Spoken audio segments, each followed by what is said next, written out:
நாம் எதை தொடர்ந்து செய்கிறோமோ அதுவாகவே ஆகிறோம். திறமை என்பது ஒரு செயல் அல்ல, ஒரு பழக்கம்.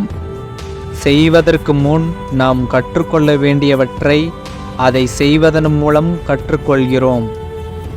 புத்திசாலிகளைப் போல சிந்தியுங்கள், ஆனால் சாதாரண நபர்களைப் போல பேசுங்கள். கட்டளையிட விரும்புபவன் முதலில் பணிவதற்கு கற்றுக்கொள்ள வேண்டும். வழியின்றி நம்மால் எதையும் கற்றுக்கொள்ள முடியாது. கீழ்ப்படிய கற்றுக்கொள்ளாதவன் ஒரு நல்ல தலைவனாக இருக்க முடியாது. தீய மனிதர்கள் பயத்தால் கீழ்ப்படுகிறார்கள், நல்ல மனிதர்கள் அன்பினால் கீழ்ப்படுகிறார்கள். உடலை குணப்படுத்துவதற்கு முன் நீங்கள் முதலில் மனதை தூய்மைப்படுத்த வேண்டும். உங்களை நீங்களே அறிவதே ஞானத்தின் தொடக்கமாகும். இயற்கை ஒரு நோக்கம் இல்லாமல் எதையுமே உருவாக்காது. உங்கள் மகிழ்ச்சி உங்களை மட்டுமே சார்ந்துள்ளது. ஒருவர் தான் என்ன சொல்ல வேண்டும் என்பதை அறிந்திருப்பது மட்டுமே போதாது, அதை எப்படி சொல்ல வேண்டும் என்பதையும் கூட அறிந்திருக்க வேண்டும். நீங்கள் ஏதோ ஒன்றை அறிந்திருக்கிறீர்கள் என்பதற்கு ஆதாரம் உங்களால் அதை கற்பிக்க முடிகிறது என்பதே. யார் வேண்டுமானாலும் கோபப்படலாம், அது எளிதானது.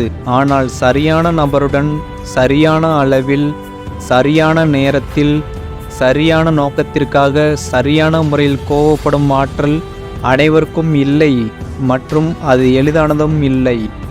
நீங்கள் எதையாவது புரிந்து கொள்ள விரும்பினால் அதன் ஆரம்பத்தையும் அதன் வளர்ச்சியும் கவனியுங்கள். வாழ்க்கையை ஒரே நேரத்தில் வாழவும் முடியாது, புரிந்து கொள்ளவும் முடியாது. அனைவருக்கும் நண்பராக இருப்பவர் யாருக்கும் சிறந்த நண்பராக இருக்க முடியாது. அறிவின் நோக்கம் மகிழ்ச்சியை தக்க வைப்பதல்ல, வலியை நீக்குவதே. மனிதன் இலக்கை தேடும் ஒரு விலங்கு. அவன் தனது இலக்குகளை அடைய முயற்சித்தால் மட்டுமே அவனது வாழ்க்கைக்கு ஒரு அர்த்தம் இருக்கும். நம்பிக்கை என்பது ஒரே நாளில் உதிர்ந்துவிடும் பூவாக இருக்கக்கூடாது. மேலும் மேலும் வளரும் மலராக உருவாக வேண்டும். தன் அச்சத்தில் இருந்து மீண்டு வருபவன்தான் உண்மையில் சுதந்திரமான மனிதன். தைரியம் இல்லாமல் உங்களால் இந்த உலகில் எதுவுமே செய்ய முடியாது. மனிதனை மனிதன் ஆக்குபவை உதவிகளும் வசதிகளும் அல்ல, இடையூறுகளும் துன்பங்களும். விமர்சனம் செய்பவனே நண்பன், பிழைக்கும் கும்பிடு போடுபவனே முதல் எதிரி. நல்ல மனிதர்களை கட்டுப்படுத்தும் சக்தி அன்புக்கே உண்டு. வெற்றி என்பது அதிர்ஷ்டம் அல்ல, அது எப்போதும் உயர்ந்த எண்ணம், நேர்மையான முயற்சி மற்றும் புத்திசாலித்தனமான செயல்பாட்டின் விளைவாகும்.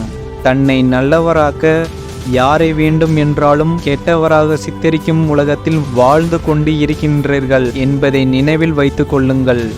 வாழ்க்கையில் நிம்மதி வேண்டும் என்றால் உங்களுக்கு ஞாபக மறதி வேண்டும்.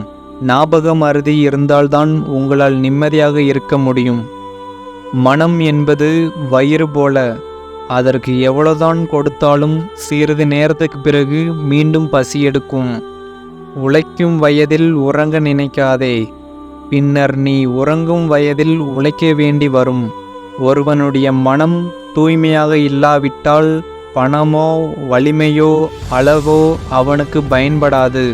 இடர்பாடுகள் ஒருவனுக்கு உண்மையான நண்பர்களை எடுத்துக்காட்டும். ஒன்றும் சொல்லாமல், ஒன்றும் செய்யாமல், ஒன்றும் இல்லாமல் இருந்தால் விமர்சனங்களை தவிர்க்கலாம். கௌரவத்தை பெற்று விடுவது பெரிதன்று, அதற்கு தகுதியுள்ளவனாக இருப்பதுதான் முக்கியமானது.